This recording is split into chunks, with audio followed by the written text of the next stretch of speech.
In the last few years, the world has gone from one earth-shaking crisis to another. While some say that we are on the threshold of a brave new world order, others warn that humanity now totters on the brink of unprecedented disaster and chaos.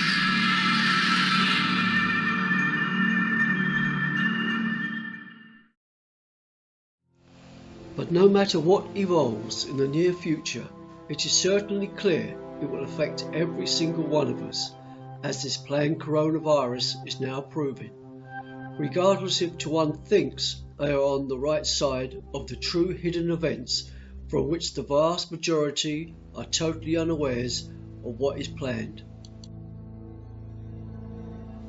If you truly value your life and future freedom, then please view all the factual information presented in this unprofessional video, which will prove how the entire human race have been seriously lied to and deceived for centuries, and by whom. When a beautiful bird is born into captivity, how can it ever know the true purpose of its wings and what freedom is, until it escapes or it is set free?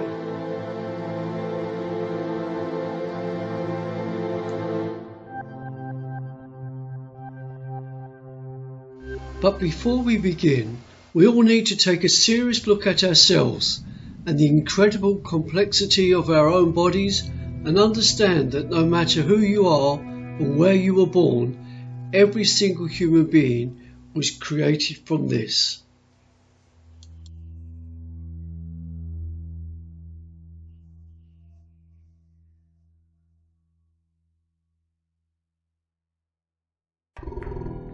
So, if we are all created by something we cannot even see with the naked eye, why are we not worshipping and exploring this absolute miracle instead of taking it for granted and spending our lives searching outside ourselves to find financial, spiritual and materialistic happiness, when true happiness lies within us all?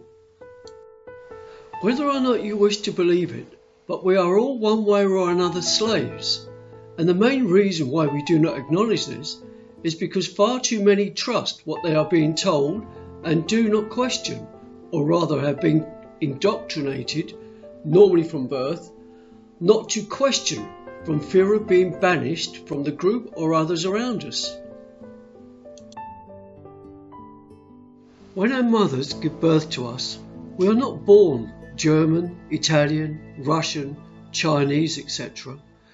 And we are not born a Buddhist, Muslim, Christian or a Jew, etc., nor any culture or society.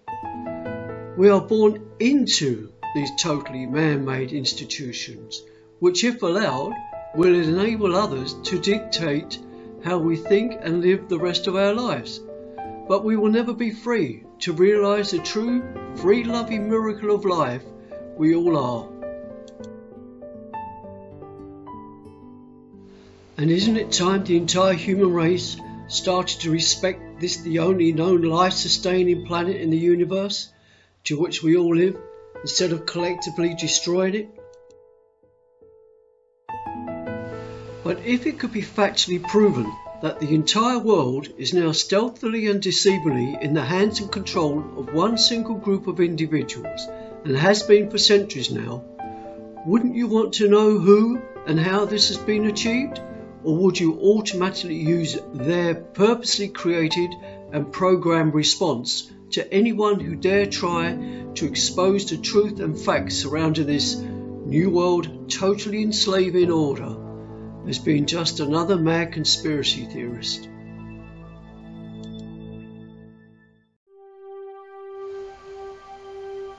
John F. Kennedy was a very brave individual who was publicly executed as a threat to what will happen to anyone else who dare try to publicly expose those who are behind this new world order. And if JFK had mentioned the certain group of financially powerful, influential Jews in this speech, just maybe there would be no need for this video to be made, as the truth would have been exposed to the masses decades ago. And if one listens to everything JFK says, one would have to be a fool not to understand who he is talking about.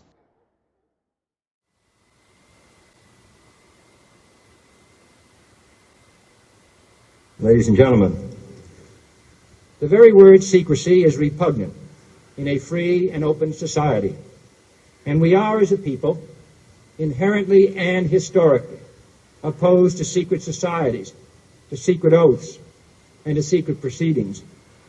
We decided long ago that the dangers of excessive and unwarranted concealment of pertinent facts far outweighed the dangers which are cited to justify it. Even today, there is little value in opposing the threat of a closed society by imitating its arbitrary restrictions. Even today, there is little value in ensuring the survival of our nation if our traditions do not survive with it. And there is very grave danger that an announced need for increased security will be seized upon by those anxious to expand its meaning to the very limits of official censorship and concealment. That I do not intend to permit to the extent that it's in my control. And no official of my administration, whether his rank is high or low, civilian or military, should interpret my words here tonight as an excuse to censor the news, to stifle dissent, to cover up our mistakes, or to withhold from the press and the public the facts they deserve to know. For we are opposed around the world by a monolithic and ruthless conspiracy that relies primarily on covert means for expanding its sphere of influence, on infiltration instead of invasion, on subversion instead of elections, on intimidation instead of free choice, on guerrillas by night instead of armies by day. It is a system which has conscripted vast human and material resources into the building of a tightly knit, highly efficient machine that combines military, diplomatic, intelligence, economic, scientific, and political operations. Its preparations are concealed, not published. Its mistakes are buried, not headlined.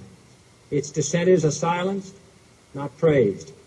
No expenditure is questioned, no rumor is printed, no secret is revealed.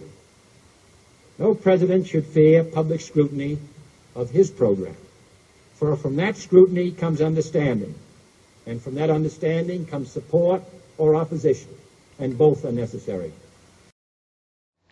On June the 4th, 1963, JFK signed Executive Order 11110, which would take the printing of the US dollar, or should that be dollar, away from the private Jewish monolithic Rothschild banking empire and back into the hands of the people. JFK went to Dallas and was executed as an example to anyone else who challenged the Rothschilds and the Jewish international bankers' control of money, and not one single president or prime minister of the world has ever tried since. Not one. But there is a very simple and very obvious reason for this.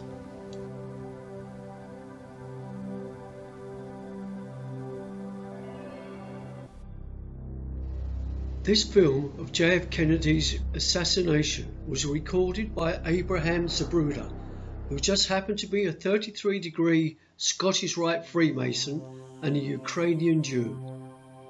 The frame number when JFK was executed may just be a coincidence, but 3 represents 3 degrees of Freemasonry, and 3 times 6 equals 18, 666. And they all worship Satan.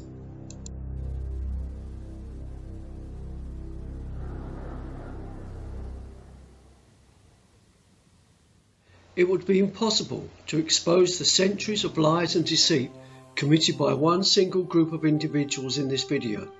So if one is still capable of using the intelligence, common sense, logic and critical thinking to which we are all born with, one can research and cross-reference everything on the internet before all this information is removed. JFK talked about secret societies and a monolithic, ruthless conspiracy. Well, one doesn't need a PhD to understand who would benefit from executing this brave man, would they? So next is who and how one group has taken total control over virtually everything we daily take for granted. Well, a very small group of the world's population decided to take total control of the entire world. First, they needed to take absolute control of the world's finances and currencies, which would enable them to buy who and whatever they wanted in achieving their insanely arrogant and evil plan. But to fulfill this absolute tyrannical plan, they would need to keep it a secret from the good, honest, trusting, law-abiding citizens of the world. So they used and created secret societies and recruited all those who were of use to them as puppet servants and enticed them into one of their worldwide secret societies where one must swear on their lives to total secrecy or they do not enter and gain preferential treatment. But to understand who this group are and where this idea of controlling the world originated, we must look back to over 3,000 years to when a small group of men created monotheism, which would be the beginning to influence and control a major part of the world's population through other religions which would evolve later. But this small group of leaders also self-proclaimed to be their God's chosen people, who would one day rule the world and all its people, a new world order. Hypothetically, if you were informed by this almighty creator of the entire universe and every single microscopic life form in it that you were his chosen people, wouldn't you be overwhelmed by such a magnificent honour? Wouldn't you have the confidence to openly stand by your holy conviction and not turn yourself and your plans into total secrecy, making it virtually a criminal offence for any Goyim, non-Jew, to question your actions? Or is it all based on ancient man-made self-proclamations?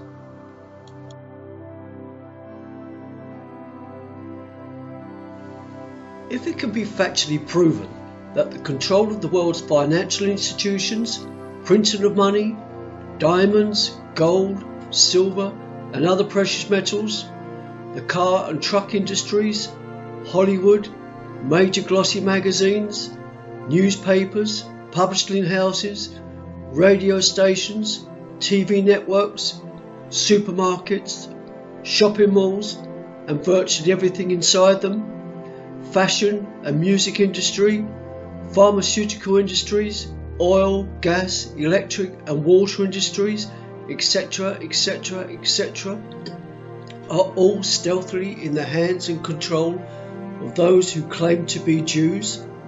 Why has it become virtually a criminal offence, just like their Holocaust story, for anyone to publicly question them without being silenced for being an anti-Semitic, Jew-hating Nazi racist? As outrageous as it may first appear, we have all been born into an incredible orchestrated lie. We unquestionably live this lie, and sadly, far too many believe the lie. But if you were someone who was chosen, why would you even need to lie?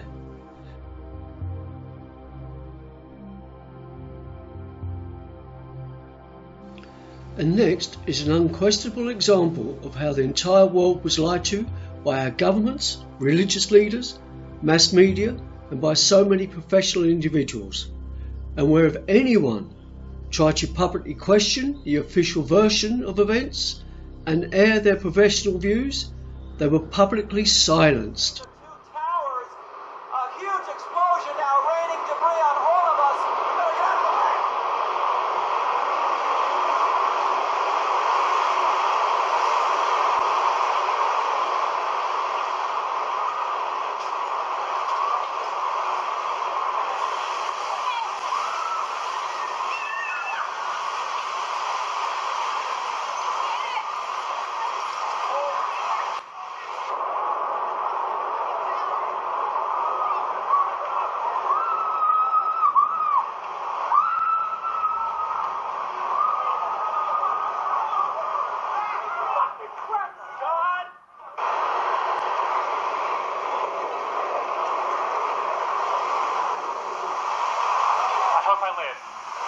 if I live. It's coming down on me. Here it comes. I'm getting behind the car.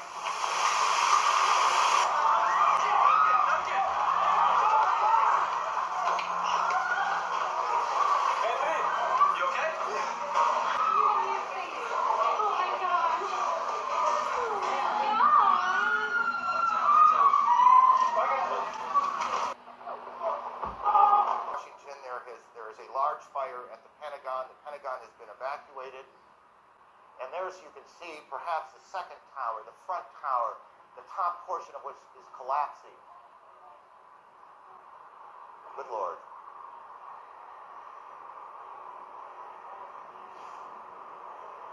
There are no words. Today, our fellow citizens, our way of life, our very freedom came under attack in a series of deliberate and deadly terrorist acts. Thousands of lives were suddenly ended by evil, despicable acts of terror. These acts of mass murder were intended to frighten our nation into chaos and retreat. But they have failed. Our country is strong. A great people has been moved to defend a great nation. The search is underway for those who are behind these evil acts. I've directed the full resources of our intelligence and law enforcement communities to find those responsible and to bring them to justice. We will make no distinction between the terrorists who committed these acts and those who harbored them. The regime is seeking a nuclear bomb, and with fissile material could build one within a year. Someone is waiting for a so-called smoking gun. It's certain that we will have waited too long. We don't want the smoking gun to be a mushroom cloud. We cannot wait for the final proof, the smoking gun that could come in the form of a mushroom cloud. They're Al-Qaeda in Iraq. Saddam Hussein cavorts with terrorists. Secretly and without fingerprints, he could provide one of his hidden weapons to terrorists or help them develop their own. The main reason we went into Iraq at the time was we thought he had weapons of mass destruction. It turns out he didn't. Those weapons of mass destruction got to be somewhere. Listen, they are all laughing, whilst hundreds of thousands have had their lives and their homes destroyed, with far too many innocent men, women and children who have lost their lives all because of a lie. Estimates for the Iraqis killed during the first 4 years of the Iraq War range from 151,000 to over 1 million. Countless were wounded, and over 4,600 US and British soldiers died. More than 37,000 were wounded. So yes, go ahead and laugh. Nope, no weapons over there. This is our lying, deceiving governments, radio and television correspondents who for months spewed out nothing but Jewish-controlled propaganda.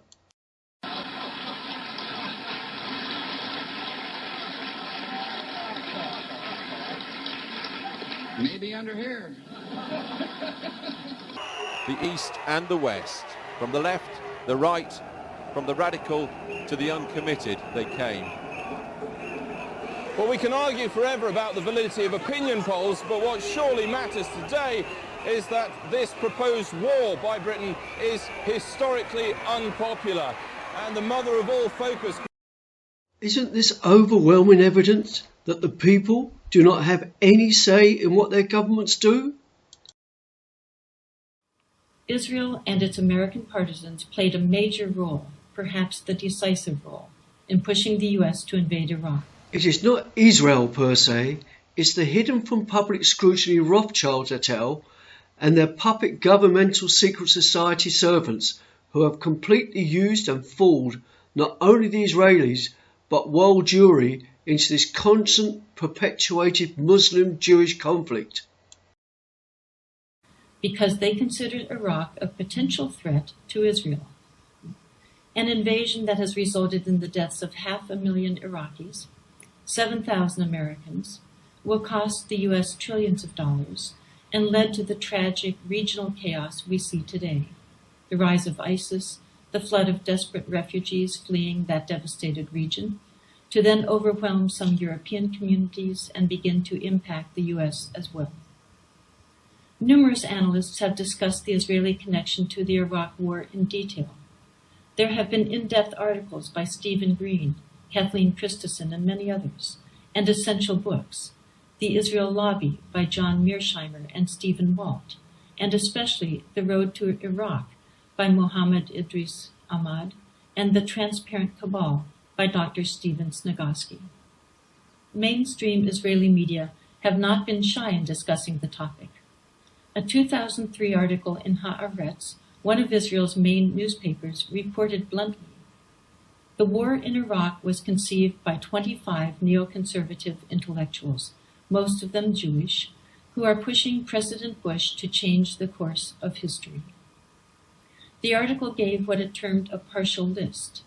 U.S. governmental officials Richard Pearl, Paul Wolfowitz, Douglas Feith, Elliot Abrams, journalists William Crystal and Charles Krauthammer, describing them as mutual friends who cultivate one another. The article included an interview with New York Times columnist Thomas Friedman, who was quoted as saying, "It's the war the neoconservatives wanted.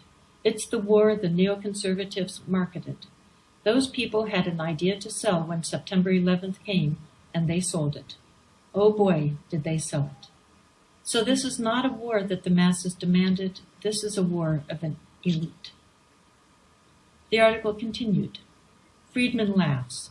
"I could give you the names of 25 people, all of whom are at this moment within a 5-mile block radius of this office, who, if you had exiled them to a desert island a year and a half ago, the Iraq War would not have happened."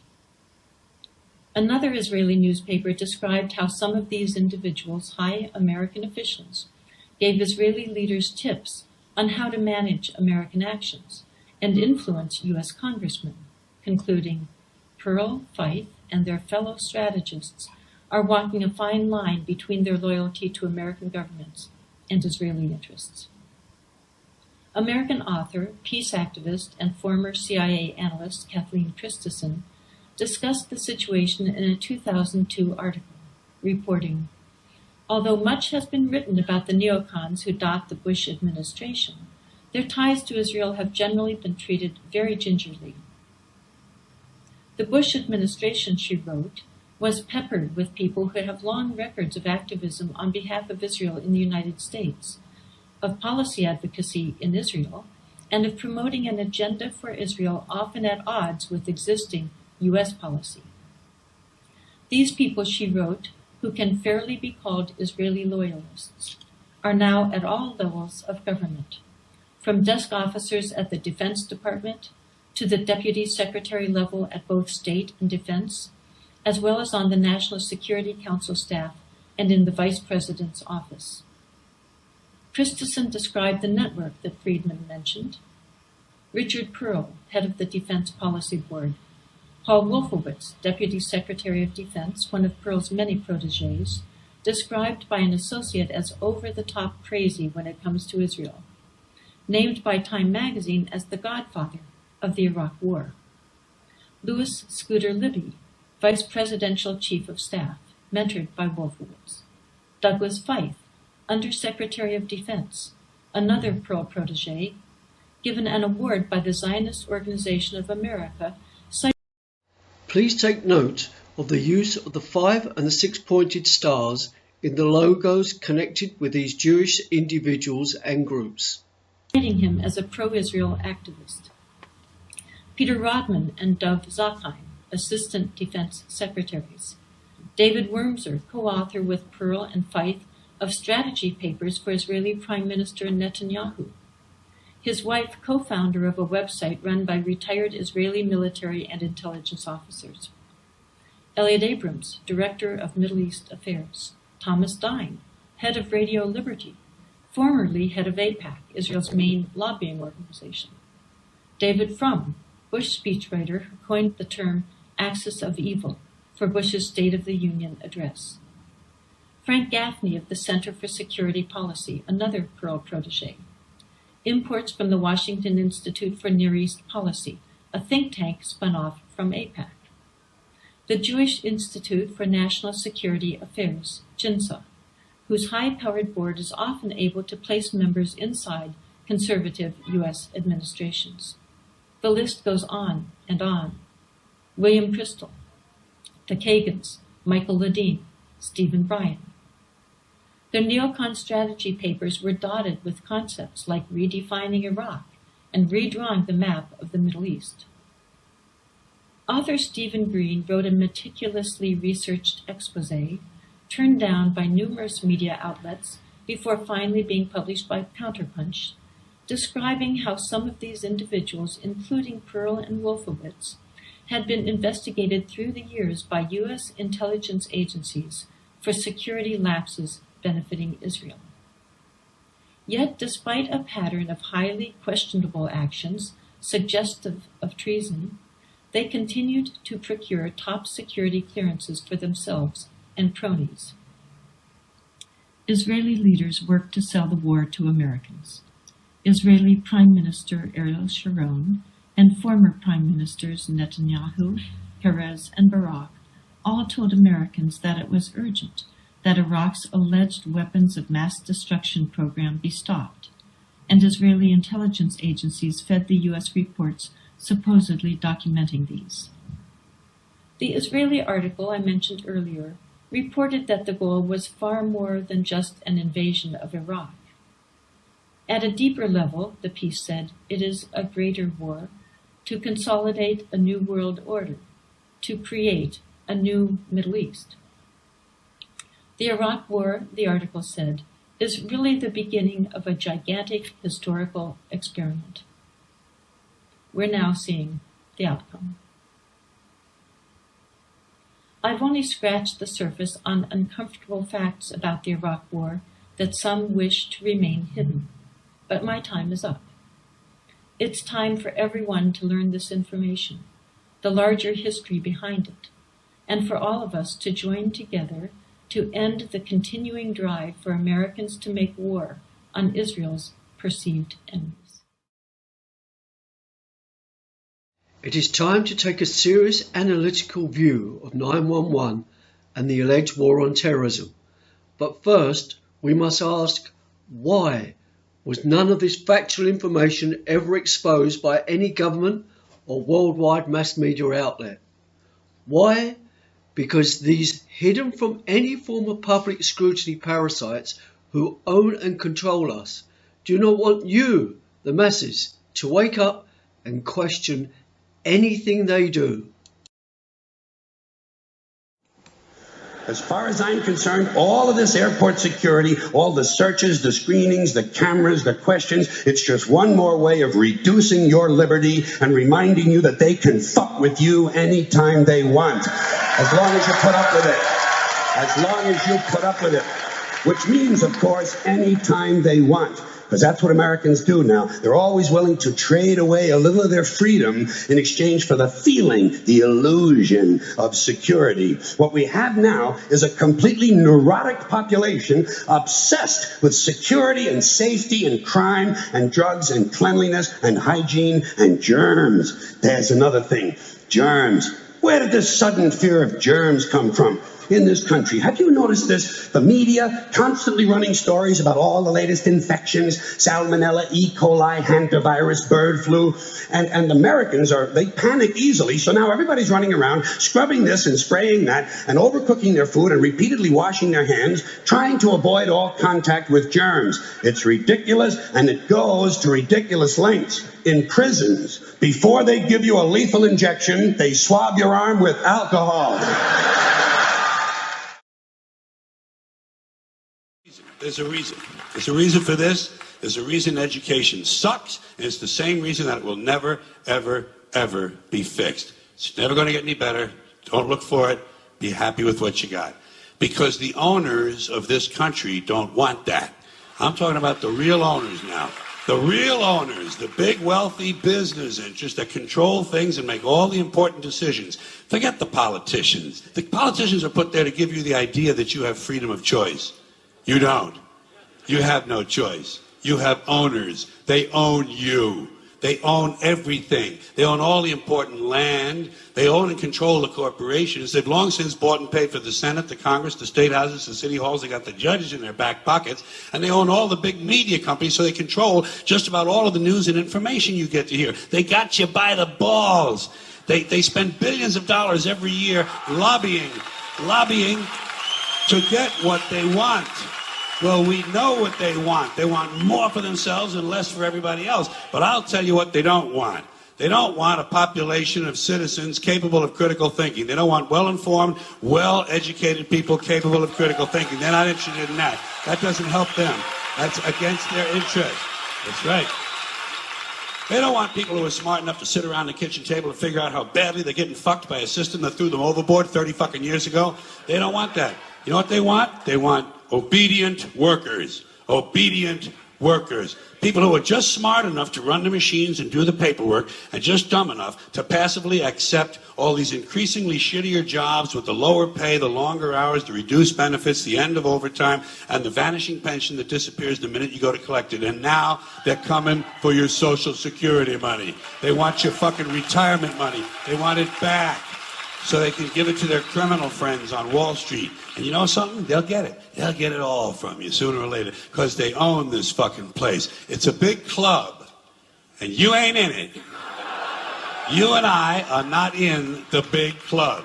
And by the way, it's the same big club they use to beat you over the head with all day long when they tell you what to believe. All day long, beating you over the head in their media, telling you what to believe, what to think, and what to buy. The table is tilted, folks. The game is rigged. And nobody seems to notice. Nobody seems to care. Good, honest, hard-working people, white collar, blue collar, doesn't matter what color shirt you have on. Good, honest, hard-working people continue. These are people of modest means. Continue to elect these. They don't give a fuck about you. They don't care about you at all. At all. At all. Yeah. You know? And nobody seems to notice, nobody seems to care. That's what the owners count on, the fact that Americans will probably remain willfully ignorant every day. Because the owners of this country know the truth. It's called the American dream, because you have to be asleep to believe it. The American dream and the American patriot were two of the major psychological mind-controlling weapons ever to be invented by the Jews, to have total power over the unsuspecting American people, because look what happens to any individual who disrespects either. The Kitmen have managed to create the world's first truly global empire, and it's basically a secret empire. We do it many ways, but principally we identify a country that has resources our corporations covet, like oil, arrange a huge loan to that country from the World Bank or one of its sisters. The money never actually goes to the country. It goes to our own corporations to build big infrastructure projects in that country that help a few very wealthy people, but don't benefit the majority of the people who are too poor to buy electricity or have cars to drive on the highways, and yet they're left holding a huge debt that they can't repay. So we go back at some point and say, you know, you can't pay your debts. Give us a pound of flesh. Sell your oil real cheap to our oil companies. Vote with us on the next critical UN vote. Allow us to build a military base in your backyard. Something along these lines. And when we fail, the jackals go in and either overthrow or assassinate these leaders. And if the jackals fail, as they did in Iraq, then we send in the military. I don't think the failure is capitalism. I think it's a specific kind of capitalism that we've developed. We've created what I consider a mutant, viral form of capitalism. And this mutant form of capitalism, which I think is really a predatory form of capitalism, has created an extremely unstable, unsustainable, unjust, and very, very dangerous world.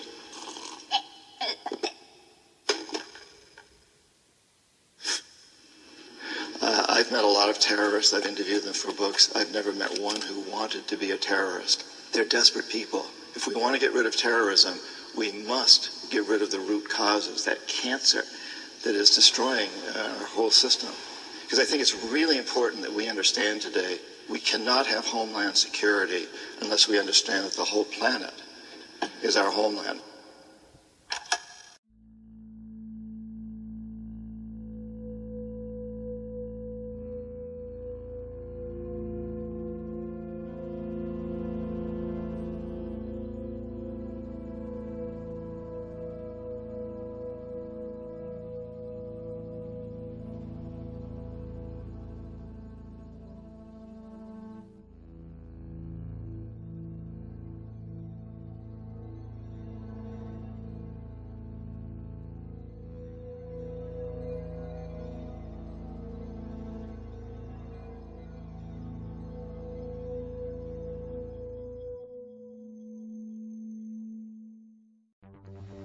In the next video, it will be proven how the powerful influence the totally Jewish-owned and controlled industrial and legal institutions have over the unsuspecting masses.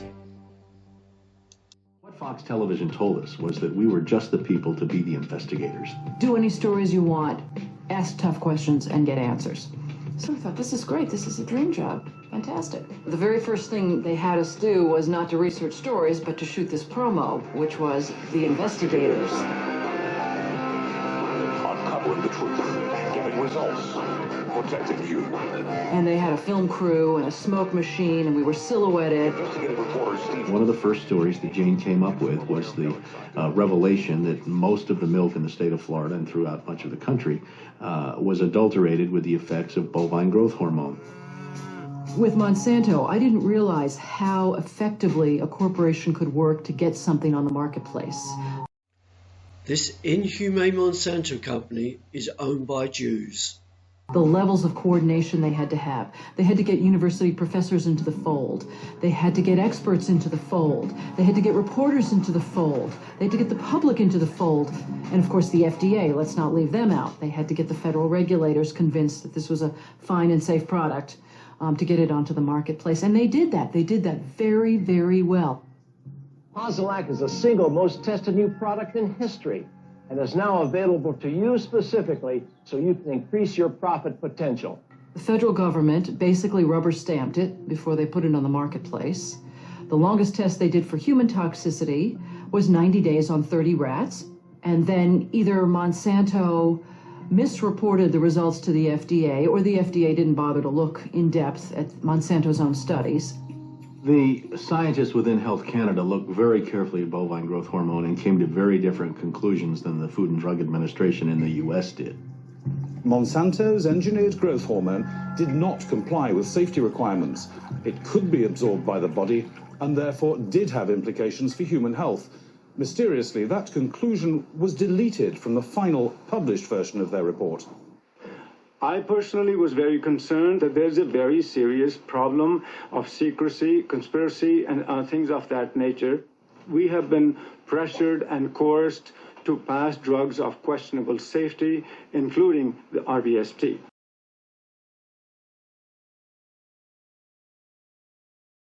We wrote the story. We had it ready a week beforehand. They bought ads. Farmers in the milk industry say it's safe, but studies suggest a link to cancer. Don't miss this special report from the investigators. That Friday night before the Monday this series was to begin, the fax machine spit out a letter from this very high-priced lawyer in New York that Monsanto had hired. It contained a lot of things that were just off-the-wall false, just demonstrably false. But if you didn't know the story and you didn't know how we had gone about producing it, would have scared you as a broadcaster, as a manager. And they decided that they would pull the story and they would just check it one more time. But the bottom line was that there was no factual errors in that story. Both sides had been heard from. Both sides had had an opportunity to speak. 1 week later, Monsanto sent the second letter. And this was even more strongly worded. And it said there will be dire consequences for Fox News if the story airs in Florida. And this time they freaked. They were afraid of being sued, and they were also afraid of losing advertising dollars at all of the stations owned by Rupert Murdoch. And he owned more television stations than any other group in America. And that's 22 television stations. That's a lot of advertising dollars for Roundup, aspartame, NutraSweet, and other products. So we got into a battle. And the first deal was the new general manager. And his name's Dave. And Dave is a salesman, and, he'd pump your hand. How you doing? How you doing? Called us upstairs to his office, and he said, what would you say if I killed this piece? What if it never ran? And we said, well, we wouldn't be very happy about that. And he said, well, I could kill it, And we said, yes, of course, you're the manager. You could kill it. It would never air. And he's hemming and he's hawing and he's back and he's forth. And we couldn't figure out, what is this all about? And finally he blurted out, look, would you tell anybody? I said, I'm not going to lie for you. About a week later, calls us back to the office and says, okay, we'd like you to make these changes. In fact, you will make these changes. We said, well, look, let us show you the research that we have that shows that this information you want us to broadcast isn't true. To which he replies, I don't care about that.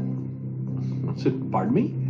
And he said, that's what I have lawyers for. Just write it the way the lawyers want it written. I said, this is news. This is important. This is stuff people need to know. And I'll never forget, he didn't pause a beat, and he said, we just paid $3 billion for these television stations. We'll tell you what the news is. The news is what we say it is.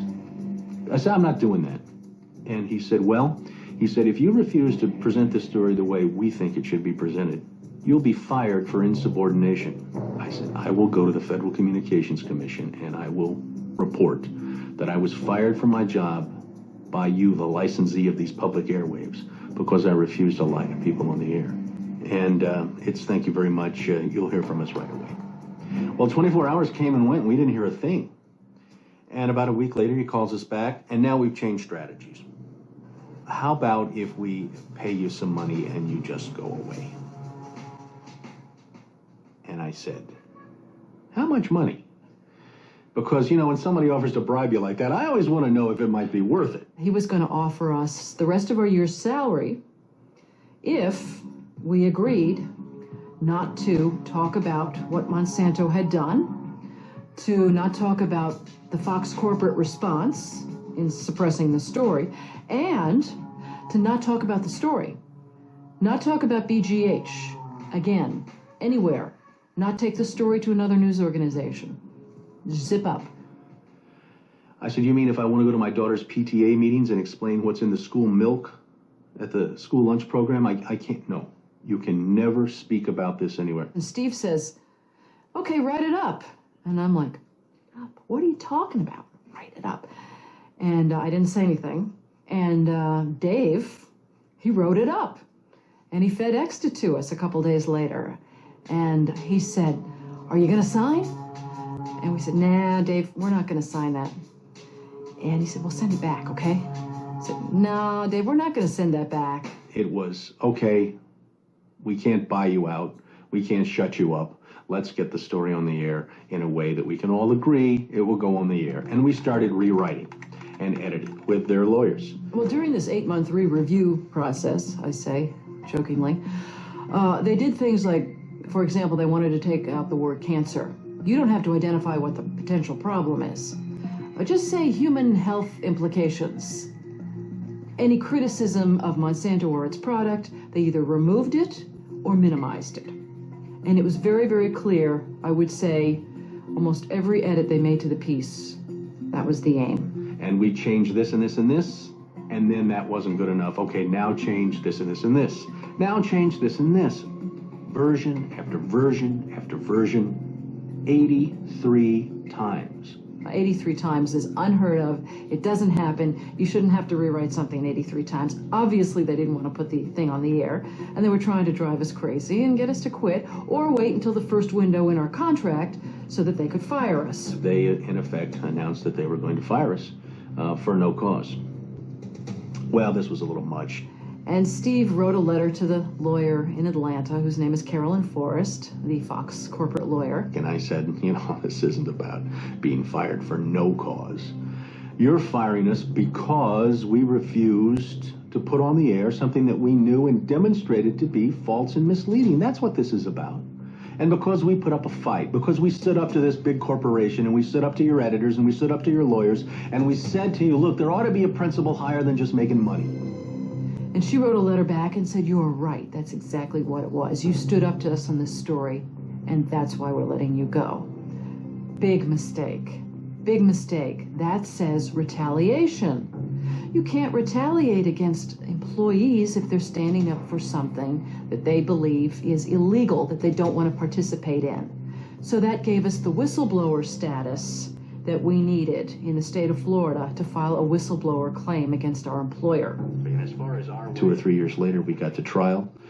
5 weeks of testimony led to a jury verdict of $425,000, in which the jury determined that the story they pressured us to broadcast, the story we resisted telling, was in fact false, distorted, or slanted. Fox News appealed the verdict. 5 major news media corporations filed briefs with the court in support of Fox's appeal. You may recall that Jane Acree, a former reporter here, sued Fox 13 in a whistleblower lawsuit, claiming she was fired for refusing to distort her report. The appeals court today threw that case out, saying Ms. Acree had no whistleblower claim against the station based on news distortion. Fox 13 Vice President and General Manager Bob Linger says the station has been completely vindicated by the ruling. What Fox neglected to report is this. Jane sued Fox under Florida's whistleblower statute, which protects those who try to prevent others from breaking the law. But her appeal court judges found that falsifying news isn't actually against the law. So they denied Jane her whistleblower status, overturned the case, and withdrew her $425,000 award. Canada and Europe have upheld the ban on RBGH, yet it remains hidden in much of the milk supply of the United States. Before they executed John Lennon for being a worldwide influence for peace, love, and end to all wars, he said this: "Our society is run by insane maniacs for insane maniacal ends."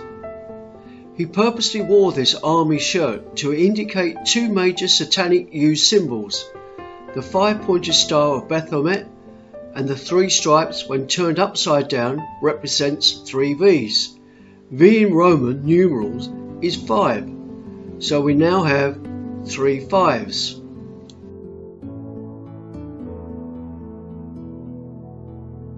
And this is what 3 5s represent. The flag of the satanic Jewish created District of Columbia.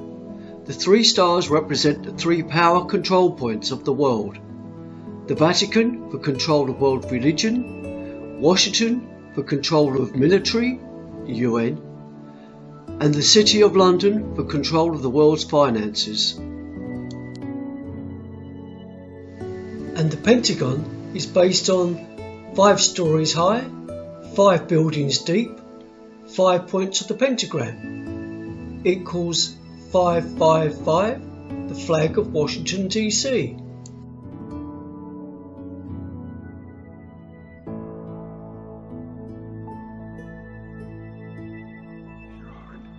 Tell the truth about me.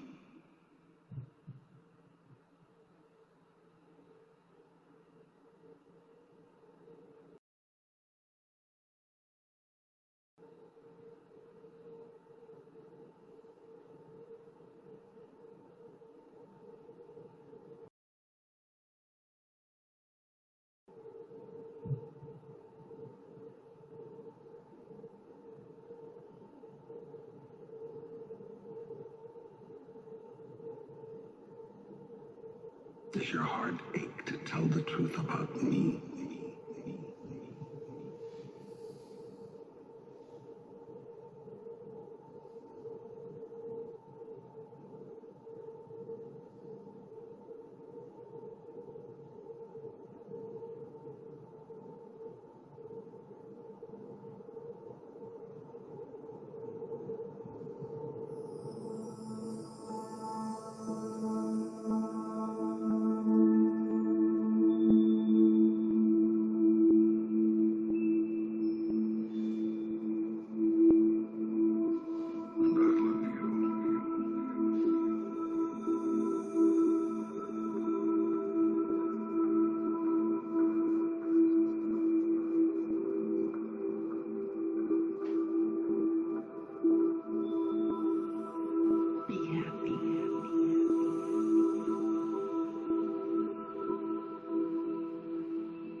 It is a circle. So yes, it gets easier, it gets better, it becomes even more joyful.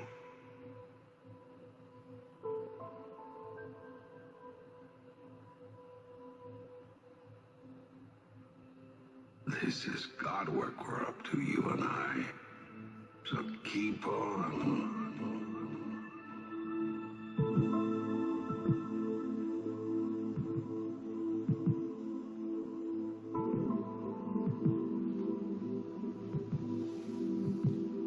You are such a messenger.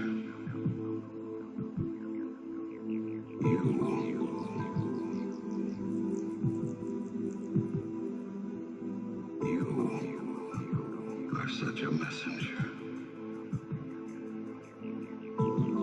There is nothing else to do.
Not so very long ago, you feared me.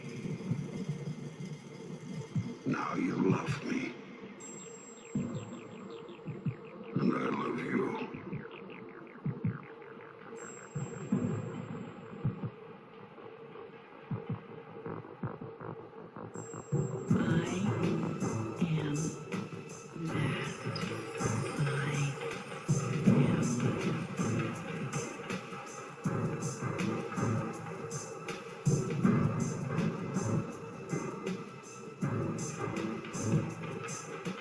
Nothing holy has ever been achieved through denial. Yet desire's change as even larger realities are glimpsed. It is not unusual, therefore, for people to simply desire less. There's more where that came from.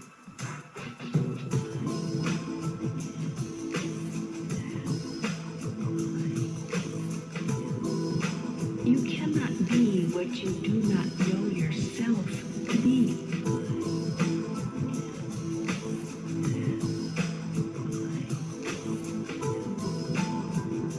That is why you have been given this life.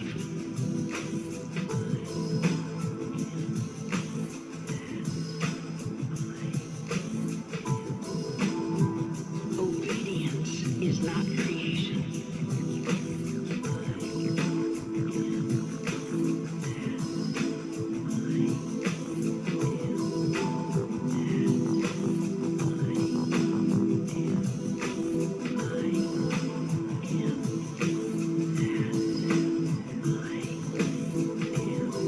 The words I am are extremely powerful.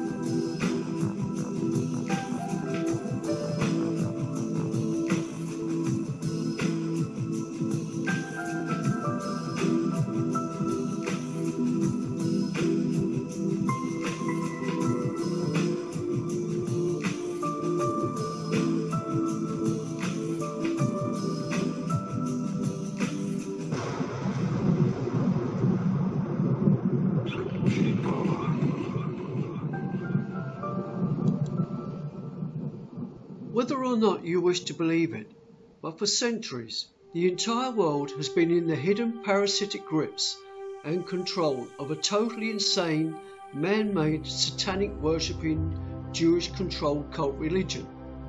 They recruit innocent students from their totally controlled educational institutions, which through their financial control over King Frederick the Great of Prussia, realised that if you could control what an individual learned, then you would more or less control what they thought. Who else had, at the time, had the money to build the world's cities? And this is also why they created Hollywood and brought up the entire world's mass media so they can control what we think and believe is truth and fact. But the truth is their worst enemy, and they will do anything in their power to silence it for fear that the masses in the depths will one day wake up and collectively understand how we have all been seriously fooled by them. They recruit the rich and the famous and anyone else they need to control and use. And once you become a member of one of their secret societies, you can never leave, which is why they also blackmail so many employees into signing some form of confidentiality agreement before you work for one of their owned or controlled corporations or institutions, so one can never publicly divulge any wrongdoings within that business.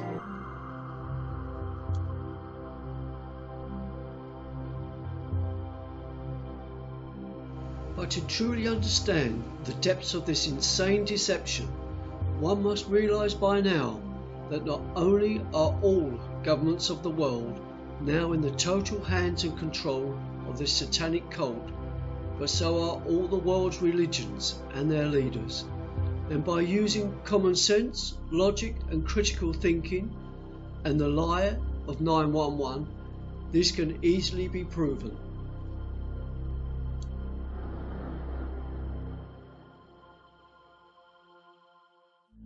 Hypothetically, if a Muslim woman and a Jewish woman both went into hospital to give birth and their miracles of life babies were somehow swapped, do you think that these children would one day grow up and realise that one was not Jewish and the other was not a Muslim? When the entire human race have become slaves to money, which is factually printed and controlled by Jews, when 911 can be factually proven to be orchestrated not by Muslims but by Jews, when no weapons of mass destruction were ever found, yet the invasion of Muslim countries continued, why then has no religious leader of the world ever demanded their followers wake up and demand the truth from the world's governments and mass media? Why? They are all Freemasons and worship Satan, and all religious followers have been seriously fooled. And considering Satan gets so much airtime in most religious buildings, and that the synagogue of Satan exists with millions of followers, then why do all the religious leaders not expose this fact? All members of the Jehovah's Witnesses, the Church of Latter-day Saints, the Salvation Army, and the Church of Scientology all have one thing in common. Their founding fathers were all Freemasons, who were all controlled by the hidden Jews to create more divide and conquer tactics within Christianity. And this is one of the reasons why all religious followers are never encouraged to question their faith, as the threat of being excommunicated from not only your religion but also your family and friends is too overwhelming. This is a symbol used by the British RAF, but who in their right mind would put a bullseye target on the side of a military aircraft? Well, actually, it represents Freemasonry. The outer circle is the Blue Lodge, where all the non-wanted idiot Masons stay, And the inner red circle is where the real sick-minded, sexually satanic deviants and chosen Masons are. Most will recognise this as the Recycle logo.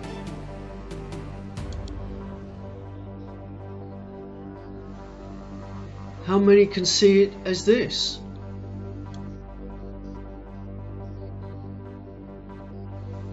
Or even this? It represents the 33 degrees of Freemasonry on the outside and the Rothschilds' six-pointed star in the inside, who control all. The Order of the Illuminati loves to taunt the profane by placing their sacred symbols in plain sight. Their symbols are all around us. They're part of our landscape. They're even on our money. Corporate logos. They appear throughout pop culture, from music to movies and television, even children's cartoons. Only Illuminati insiders know the symbol's true meaning. In the book Morals and Dogma, Sovereign Grand Commander of the Scottish Rite and 33rd degree Freemason Albert Pike wrote, "Masonry, like all the religions, all the mysteries, Hermeticism and alchemy, conceals its secrets from all except the adepts and sages, or the elect, and uses false explanations and misinterpretations of its symbols to mislead those who deserve only to be misled, to conceal the truth, which it calls light, from them, and to draw them away from it. In order to know how deeply these symbols are embedded all around you, you must first know what the symbols are and what they mean." Here are the top 3 of the most obvious symbols most daily take for granted and maybe do not even realise their satanic significance are the 5 and 6-pointed stars and V. It is no coincidence that they can all be found on so many flags of the world, military and police personnel and vehicles, etc., alongside other Freemason symbols, as they are all denote the same thing: the Rothschilds et al.'s satanic control and ownership over everything they are placed on.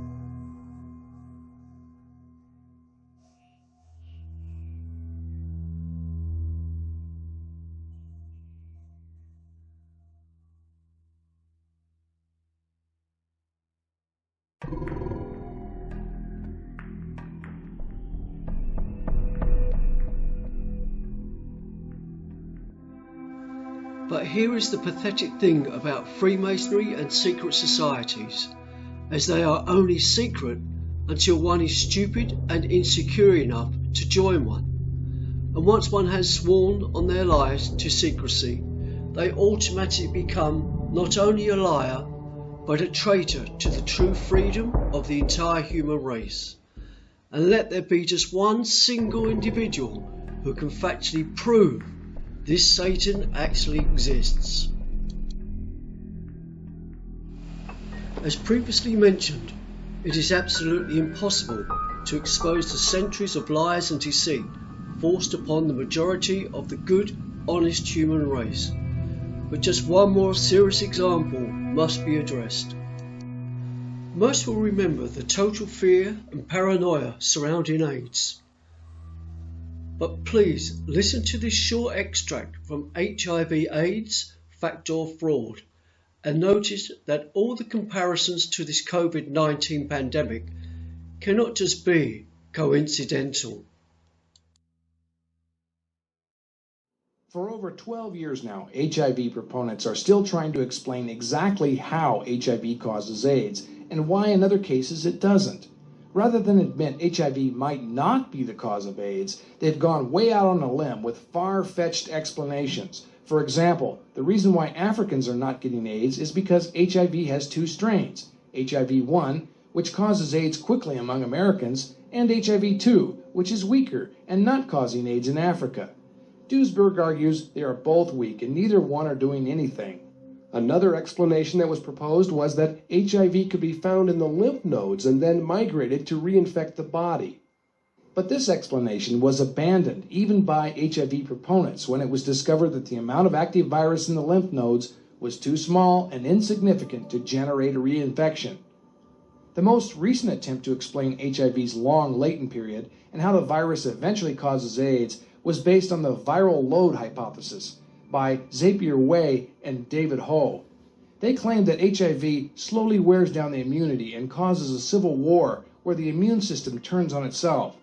But their procedure of detecting HIV was through a DNA process called quantitative PCR that cannot validate if the virus is active, and their calculations are inconsistent with other valid tests measuring active HIV. In the Reappraising AIDS newsletter, mathematician Dr. Mark Craddock uses a time infection rate disease formula to prove that David Ho's viral load hypothesis is mathematically impossible. It's a desperate effort to hold on to HIV. You see, they're endowing HIV with unusual, perhaps even supernatural powers of mutating to evade, hiding in the lymph nodes, doing something else crazy. They've got to hold on to HIV. Why? To hold on to their funding. Anthony Fauci and the AIDS establishment put out... Yes, the very same Dr. Anthony Fauci, who again is behind this COVID-19 crisis. A continual barrage of information about how HIV is thriving in the system and causing AIDS. This fools the public, but it does not change the facts. And the hard fact is, HIV does not work in the real-life population studies.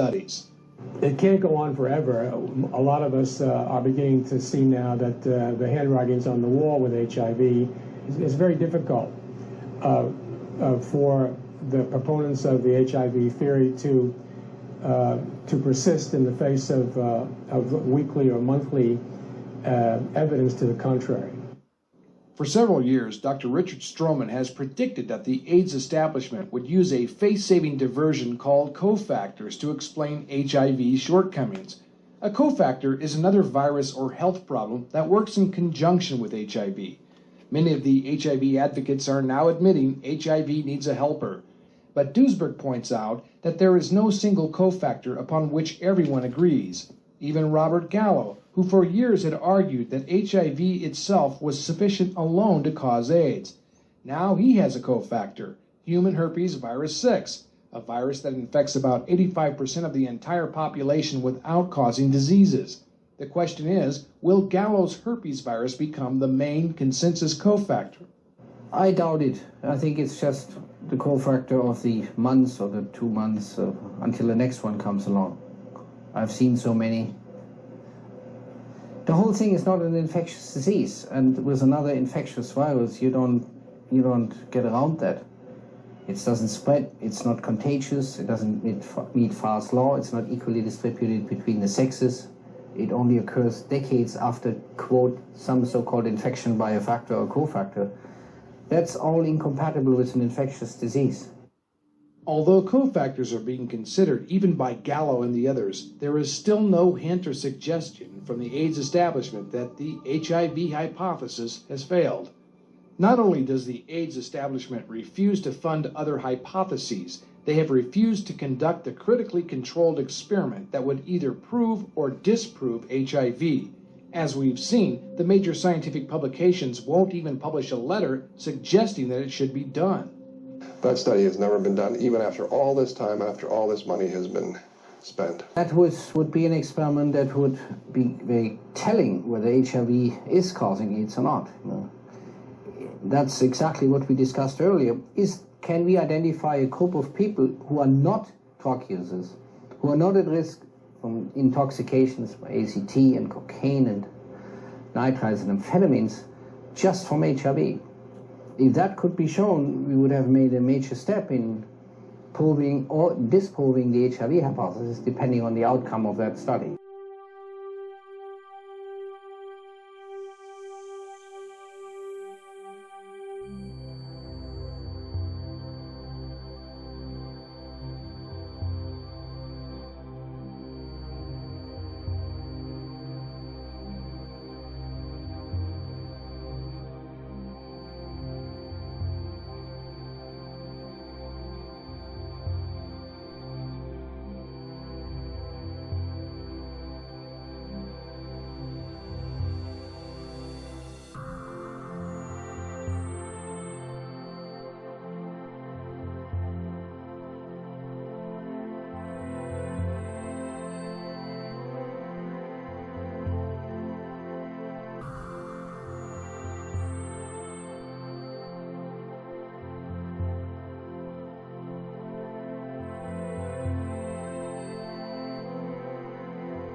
With this much disagreement about the cause, we would by now have a balanced portfolio of alternative propositions. The NIH would be out there calling for proposals having to do with those kinds of things that are known to cause immunosuppression, which are not related to viral causality.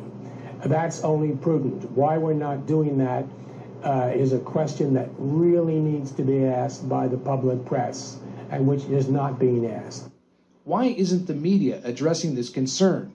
How does the Group for Reappraisal rate the media's performance? Deplorable. Deplorable. I can't understand why the media have behaved the way they have. For example, if a politician were to give a handout to the media, why, they would tear it apart with criticism.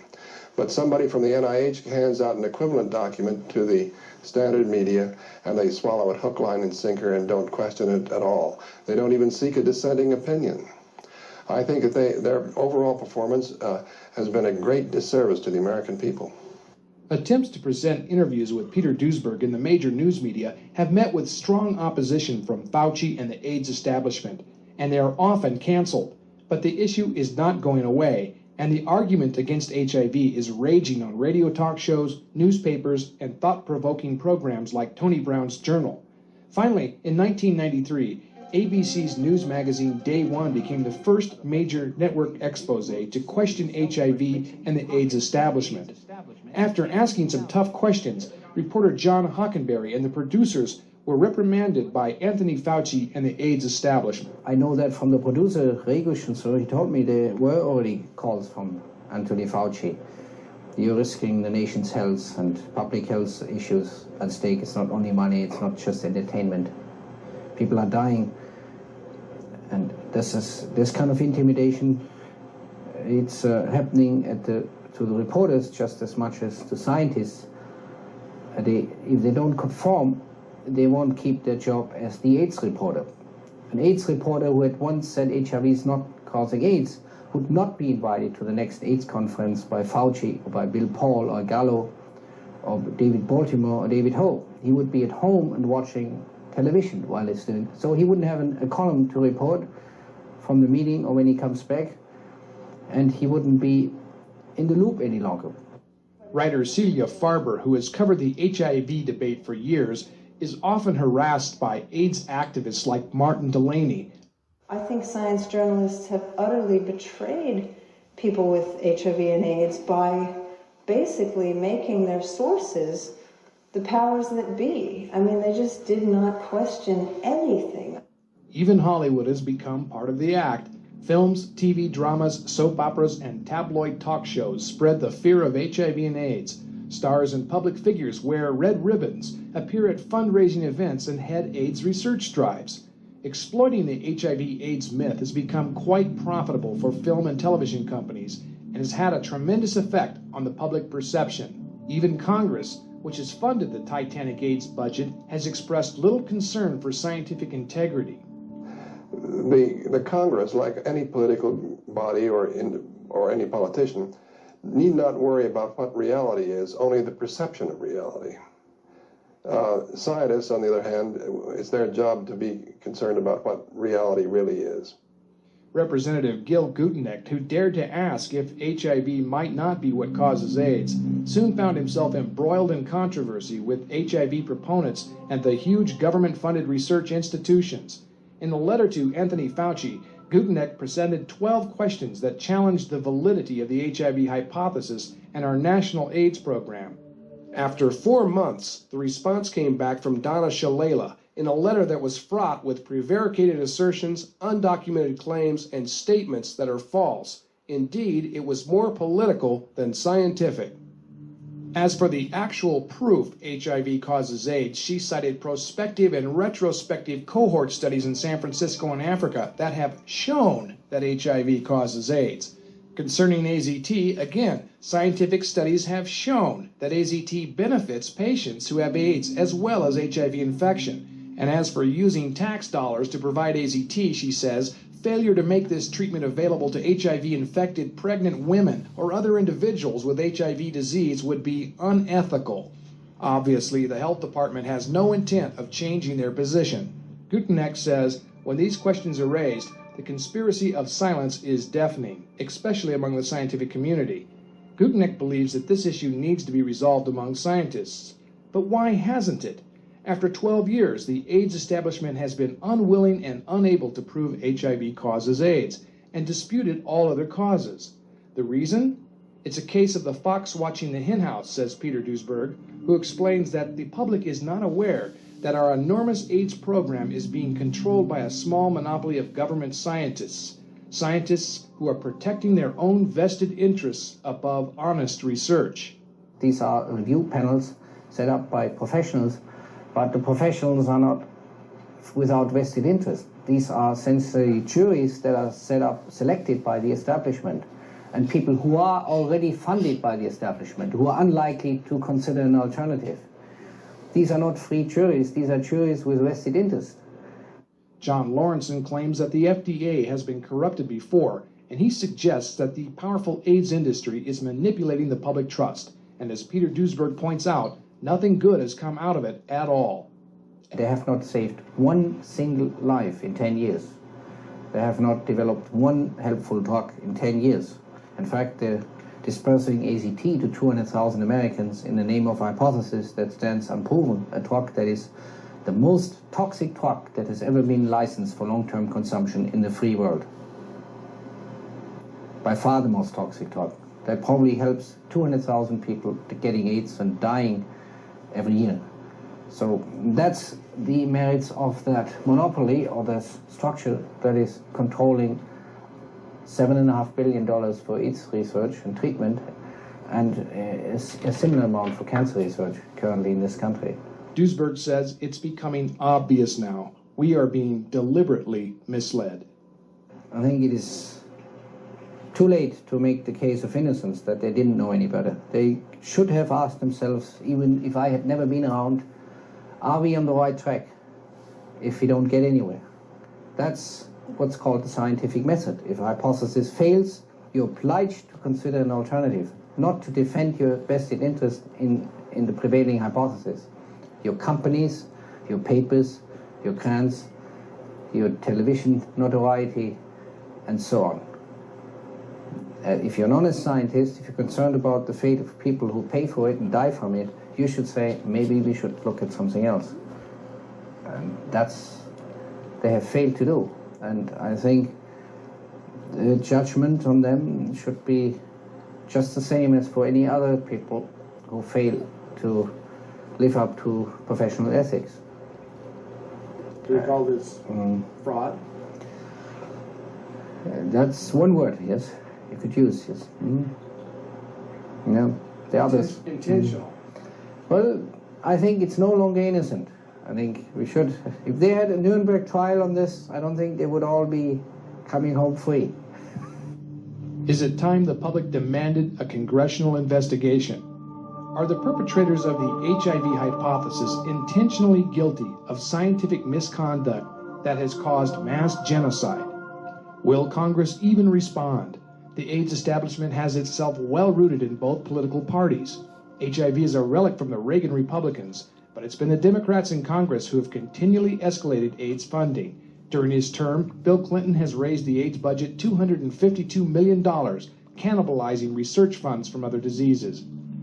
Critics say that the overfunding of AIDS is what has led to its failure and has enticed scientists into corrupt research like rats to cheese. Many are cynically asking, is AIDS some kind of government conspiracy to eliminate undesirables like homosexuals, IV drug users, and their offspring? Blacks particularly are suspicious. AIDS has hit African Americans extremely hard. How many people have lost a job, gone through a divorce, been imprisoned, taken AZT, had an abortion, or even committed suicide because of the HIV hypothesis? Is the war on AIDS part of some global 2000 plan to limit the population? Or is it just the old love of money working through a government program? The AIDS affair is involving thousands of people who really don't know one another, but they all are acting in what appears to be a purposeful fashion. And the only explanation that I can offer is that the hidden hand is in operation again. That the hidden hand only works because money is involved. Money is exchanging hands at every level in the market. Is it money that's caused the U.S. Department of Health, Congress, and the media to fail to ensure the public trust? We all live in a totally monetary controlled world, but when the money is printed by one group of individuals who have made it virtually a criminal offence to question them, does it not become the serious concern for the entire human race to have the courage, no matter which race, culture or religion one belongs, to all unite and take back the control of our lives and money and place good, honest individuals, non-secret society members, in our governments before it is seriously too late?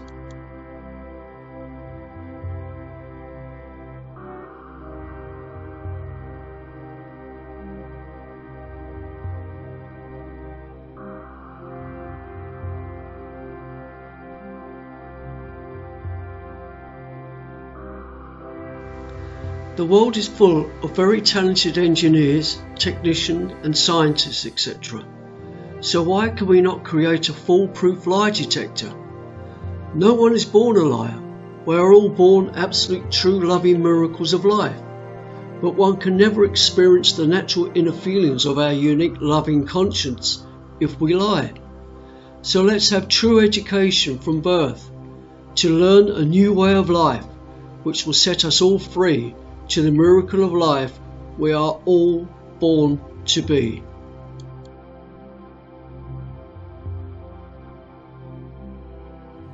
The main reason why we have all been emotionally blackmailed into not openly questioning the 6 million gas Jews story is because those who invented it know it's a lie.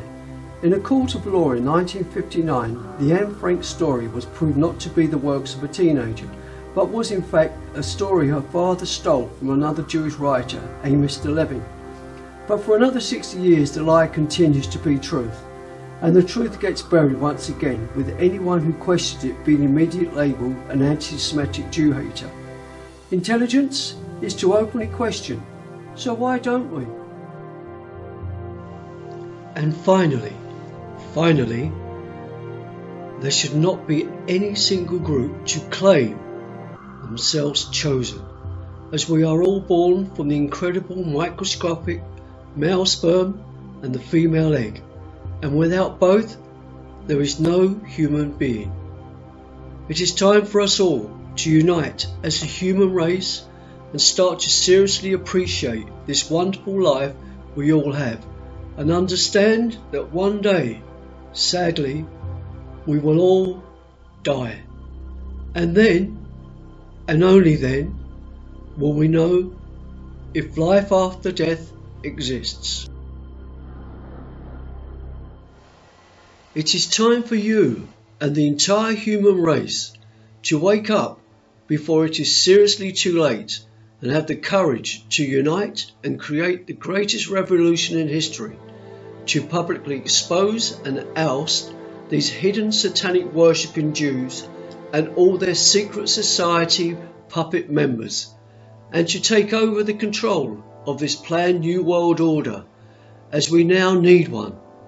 But to achieve this, we need all the police and military personnel to understand how they too have also been seriously fooled and used, so they can now turn all their training on those who not only enslave them but everyone else, and help all the good honest individuals in all organisations, industries and institutions to take back the control over everything which has been stolen from us. If we stand by now and do nothing, then true freedom will become something only a few will remember.